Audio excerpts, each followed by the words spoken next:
मुतवल्लियान किराम, सियासी कायदीन, हाज़रीन इजलास, मेरे छोटे भाई फारूक हब्बुनवर जो मेरे पड़ोसी भी हैं, मेरे घर के पीछे उनका घर है। मैं इस लायक नहीं कि मैं इस तरह की सियासी मजलिसों की सदारत करूं, लेकिन आप हजरात ने शायद मेरे अंदर कोई खूबी देखी होगी, मुझे इस लायक समझा, मुझे उस कुर्सी पर बिठाया। अल्लाह ताला मुझे उसका हक अदा करने की तौफीक अता फरमाए। संगरेज़ों की चुभन का मुझे एहसास कहाँ, संगरेज़ों की चुभन का मुझे एहसास कहाँ, मैं तो मंजिल के मीनारों पे नजर रखता हूँ। Nothing is impossible.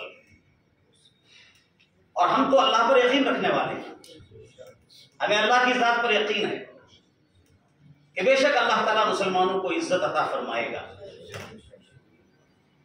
अगर पॉलिटिकल सिनेरियो में बात किया जाए, सब कुछ मुमकिन है, कारखाने खुदरत पे सब कुछ मुमकिन है, सियासी फील्ड में भी सब कुछ मुमकिन है। टिल 92 आज जिनकी सरकार है उनके सिर्फ पार्लियामेंट में 2 MP थे, आज लोकसभा में 2/3 मेजॉरिटी में है, राज्यसभा में भी है, और मुसलसल 2 दफा वज़ारत उज़्मा की कुर्सी उन्हें मिली। तो मालूम हुआ कि एवरीथिंग इज पॉसिबल। जिस कम्युनिटी की तादाद हिंदुस्तान में 2 से 3% है, यानी सिख कम्युनिटी के एक फर्द honourable former prime minister of India जनाब मनमोहन सिंह जी 2 बार लगातार वजीर आजम बन जाते हैं। Everything is possible.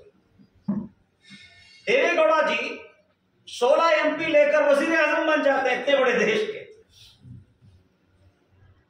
HD Kumar Swami ji 25 से 30 MLA लेकर एक बार नहीं 2 दफा वजीर आला बन जाते हैं।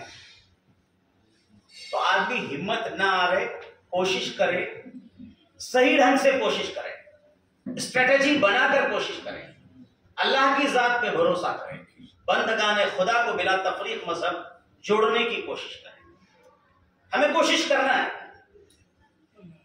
मुझे तो सियासत से प्रैक्टिकली इतनी दिलचस्पी नहीं है, लेकिन मैं सियासी दिलचस्पी इस माना कर रखता हूं कि हमारी कौम के लिए अगर कोई भली बात हो सकती है, कोई अच्छा काम हो सकता है, कोई मैसेज मिल सकता है, उस नुक्ता नजर से मैं अहले सियासत से थोड़ा बहुत ताल्लुक रखता हूं अरसे दराज से। मुझे अफसोस इस बात का है, गुज़श्ता 1 साल के दौरान हमारा शहर जो बेंगलोर के बाद सबसे बड़ा कॉरपोरेशन है, इतने बड़े शहर में हमारा वजूद हुगली धारवाड़ ट्विन सिटी में, मैं समझता हूं कि ऑफिशियली अनऑफिशियली 5 लाख से कम मुसलमान नहीं है।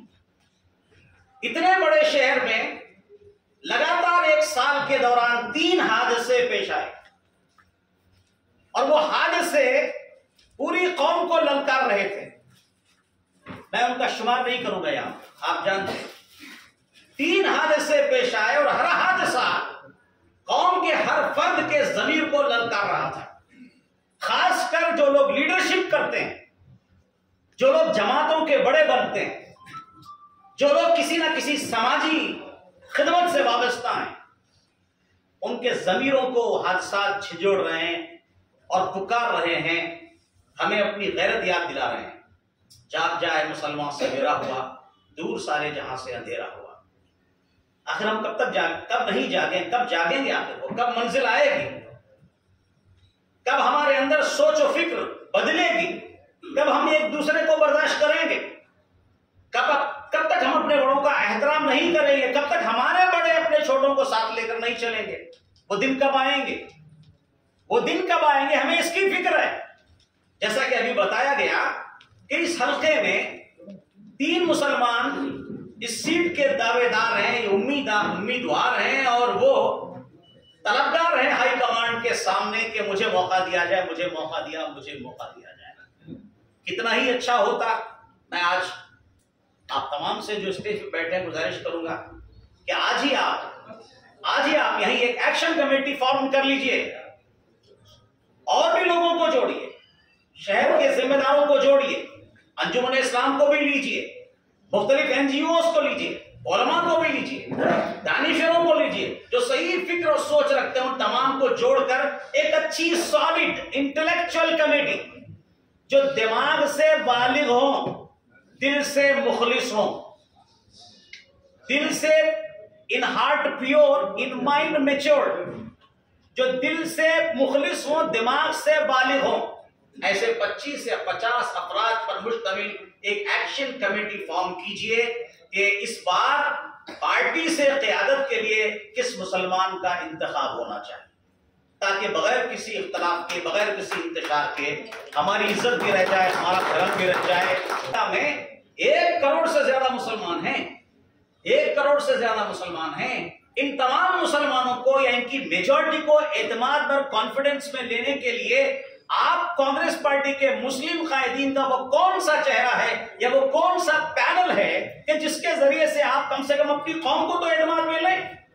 आपके पास कोई ऐसा ना पैनल है ना कोई ऐसा चेहरा है।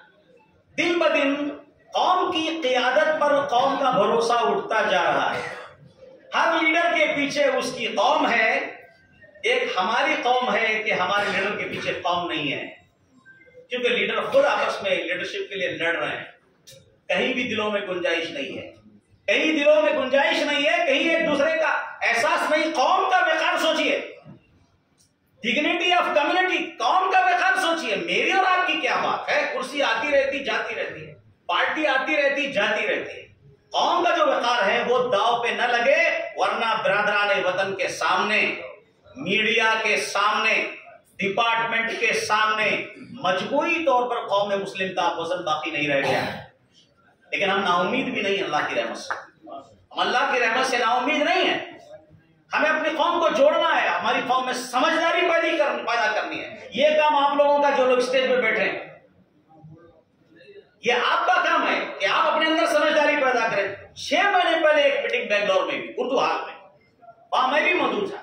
वहां बीजेपी के मुस्लिम लीडर थे, जेडीएस के मुस्लिम चेहरे थे, कांग्रेस के मुस्लिम चेहरे थे। हमने उनसे ये कहा कि आप लोग कहते हो कि उलमाए किराम मसलक का इख्तलाफ करते हैं, मसलक का इख्तलाफ होने की वजह से हमारी कौम सियासी तौर पर शिकस्त से दो चार हो रही है, तो इसलिए आप मसलक से जोरा बुलंद होकर मिल्लत के लिए, सियासत की खातिर, मुल्क की खातिर आप तमाम उलमा एकजा हो जाएं। मैंने उनको बताया कि गुज़श्ता चंद बरसों में चेंजिंग आई है, तब्दीली आई है। मुख्तलिफ मसलिक के उलमा कौम और मिल्लत के लिए मिल्ली मसाइल में एक जगह बैठने के आदी हो गए, बैठ भी रहे हैं। मगर आप लोग बताइए कि बीजेपी के मुस्लिम लीडर, जेडीएस के मुस्लिम लीडर, कांग्रेस के मुस्लिम लीडर कभी आपस में इन्होंने मुलाकात की है मिल्लत के लिए? कभी नहीं मिली है कि आपस में एक दूसरे को अटैक कर। तो फिर किस तरह से कौम मिल्लत का काम होगा? किस तरह से कौम मिल्लत का काम होगा? इसलिए मेरी गुजारिश है कि क़यादत का फुकदान है, लैक ऑफ लीडरशिप है, total national level, state level, district level. हम नॉर्थ कर्नाटका की बात नहीं करेंगे। मैं इस सिलसिले में एक बात बता दूं, मैंने बेंगलोर में कई दफा प्रेस में ये बात कही है कि भाई हमारे वो जो बहुत ही कन्नड़ा के बड़े मुअल्लिफ गुजरे हैं ना, क्या नाम, नहीं हमारे हुली के जो थे पाटिल पुट्टप्पा जी, उनके साथ मैंने कई बार डाइस शेयर किया। पाटिल कहा करते थे कर्नाटक अंदर बड़े बेंगलुरु, तुमकुरू, मैसूर अष्टे, कर्नाटक बोले तो बस यही 3 डिस्ट्रिक्ट है, आप ही इंजॉय करेंगे, आप ही इंजॉय करेंगे। नॉर्थ कर्नाटका कहां जाएगा? तो इसी तरह से यही हाल मुसलमानों का भी है। शुमाली कर्नाटक में मुसलमान बहुत ज्यादा रहते हैं, शुमाली कर्नाटक के अजला में, और साउथ में कम रहते हैं। मगर जितने पोस्ट हैं, जितने रिजर्वेशन हैं, जितने सीट हैं, अलग अलग डिपार्टमेंट में, अलग अलग पोस्ट में, आप देखिए बेंगलोर और साउथ के मुसलमान ही इंजॉय करते हैं। शुमाली कर्नाटक के मुसलमानों और शुमाली कर्नाटक की लीडरशिप का उन्हें कोई ख्याल नहीं।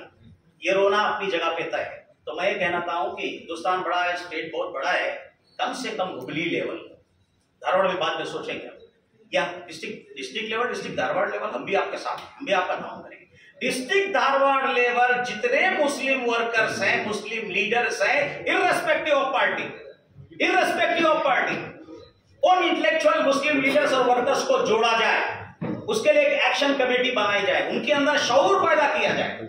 उन्हें कौम का हवाला दिया जाए, पार्टी का नहीं, पार्टी का नहीं, कौम का हवाला देकर हम उनके अंदर एक शऊर पैदा करें, कोई एक ऐसा इंटेलेक्चुअल कमेटी बनाए, बेलौस हल्फिया वो मुत्तहिद हो कौम के विकार के खातिर, वरना मुत्तहिद होगे तो कहलाओगे मोमिन गाजी, मुंतशिर होगे तो किस्तों में सफाया होगा।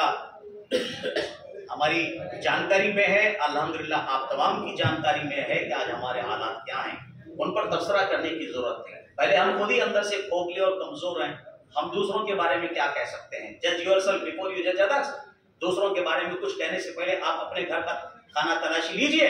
हम लोग बहुत कमजोर होते जा रहे हैं, इसलिए ये मसाइल इंशाल्लाह इलेक्शन के हवाले से आइंदा फिर कब जभी इसके हवाले से ऑफिशियल गुफ्तगू होगी। इस मुल्क में हम अमन और शांति के साथ आईने हिंद की पाबंदी करते हुए, इस्लाम की पाबंदी करते हुए एक सच्चे हिंदुस्तानी मुसलमान के हिस्से से जिंदगी गुजारें।